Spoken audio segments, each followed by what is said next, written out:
अरे ते तुमचे हे कुठे गेले, मित्र कुठे गेले, हे बाकी लोक कुठे गेले? घरी गेले का? अध्यक्ष महोदय, मगाशी मी सभागृहात नव्हतो मी मगाशी ते चर्चा चालू होती ती, मंत्र्यांनी मला सांगितलं आणि तुम्ही तसे निर्देश देखील दिलेले आहेत. मला एवढंच सांगायचं आहे की सभागृहाचं कामकाज जे आहे तुमच्या अध्यक्षतेखाली चालतं.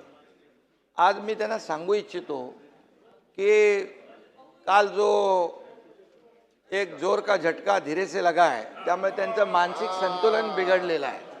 आणि दुसरी गोष्ट, मानसिक संतुलन बिघडलंय आणि त्यामुळे आता आणखी झटके लागणार आहेत. अध्यक्ष महोदय, तुम्ही सभागृहाचं कामकाज नियमानुसार चालवता आणि आजपर्यंत तुम्ही दिलेले निर्देश आणि तुमच्या अध्यक्षतेखाली या सगळ्या विरोधी पक्षाला देखील त्यांचे मांडण्यासाठी, प्रश्न मांडण्यासाठी जो काही वेळ देता तो आतापर्यंत कधी विजय भाऊ दिला होता का?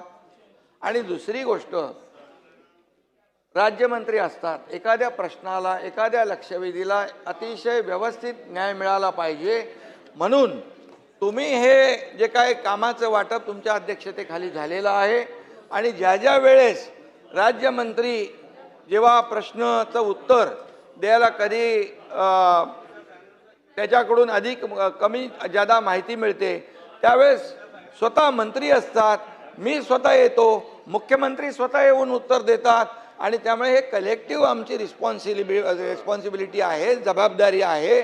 त्यामुळे काय आहे, आता काय झालंय, त्यांच्याकडे मुद्दे नाही आहे, ते डेस्परेट झालेले आहेत, फ्रस्ट्रेट झालेले आहेत आणि आता त्यांचं मानसिक संतुलन बिघडलेलं आहे.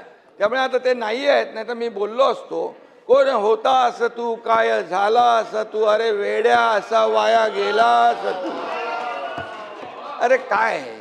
त्यामुळे अध्यक्ष महोदय, त्यांना जे जे काही प्रश्नांचे उत्तर पाहिजे त्यासाठी सभागृहात थांबले पाहिजेत आणि म्हणून प्रत्येक प्रश्नाचं उत्तर द्यायला सरकार समर्थ आहे. बिलकुल आम्ही समर्थ आहोत. प्रश्न मांडण्याची जबाबदारी जी आहे ती त्यांनी पार पाडली पाहिजे. नुसतं स्टंटगिरी करून येऊन इथे काहीतरी बडबड करून जायचं आणि सभागृहाचा वेळ वाया घालवायचा.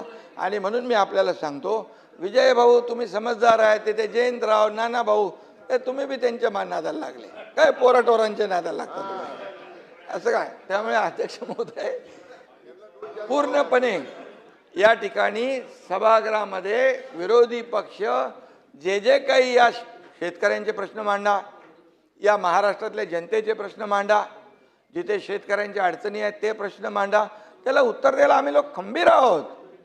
सरकार खंबीर आहे. प्रत्येक याला पैसे शेतकऱ्यांना आतापर्यंत, नाना भाऊ, आतापर्यंतच्या इतिहासामध्ये, मी 2.5 वर्ष मुख्यमंत्री होतो, आता देवेंद्रजी काम करता, आतापर्यंतच्या इतिहासात 45,000 कोटी रुपये शेतकऱ्यांना देण्याचं काम केलंय. 15,000 रुपये नुकसान भरपाई. त्यानंतर तुम्हाला सांगतो, पहिलं तुमच्या काळामध्ये NDRFच्या निकषाने पैसे देत होते, आम्ही NDRFच्या दुप्पट केलं, 2 हेक्टरचं 3 हेक्टर केलं.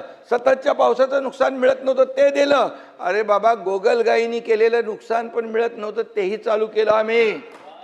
6,000 रुपये प्रधानमंत्री मोदीजी देतात, 6,000 आपण चालू केले महायुती सरकारने, हे लक्षात ठेवा ना तुम्ही. आणि त्यामुळे काही पैसे नाही दिले, काहीतरी शेतकऱ्यांवर अन्याय केला, हे खोटं नाटक चालणार नाही. महाराष्ट्रातल्या जनतेने दाखवून दिलेलं आहे, जागा तुमची, तुम्हाला बोलत नाही, जागा दाखवून दिलेली आहे. आता ही एकदम अशी होत चालली आहे, अगदी इकडे आता इकडे बाहेर पडतील तिकडे. आणि त्यामुळे मी आपल्याला सांगतो, अध्यक्ष महोदयांचा निर्णय अंतिम असतो. अध्यक्ष महोदयांचा निर्णय चुकीचा, अरे तुम्हाला काय बोलायचा अधिकार आहे? अध्यक्ष महोदय, जे नियमाने हे सभागृह चालतं, हे सभागृह सार्वभौम आहे, याचं पावित्र्य राखणं आपलं काम आहे.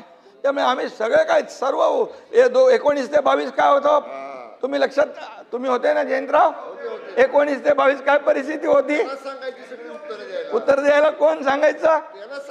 अरे बाबा सभागृहात तरी बसायची का लोक? सभागृहात तरी बसायचे का? अरे म्हणून मी सांगतो जरा थोडं मागे वळून बघावं, आत्मपरीक्षण करावं आणि आत्मचिंतन करावं. जो जो जो जो शीशे के घर में रहते और दूसरे के घर पे पत्थर नहीं फेंका करते. समजून सांगा जयेंद्र. समझ के लेने दो, नहीं तो पूरे. पाटील साहेब अरे नाही आहेत ना. जरा समजून सांगा शेजारी.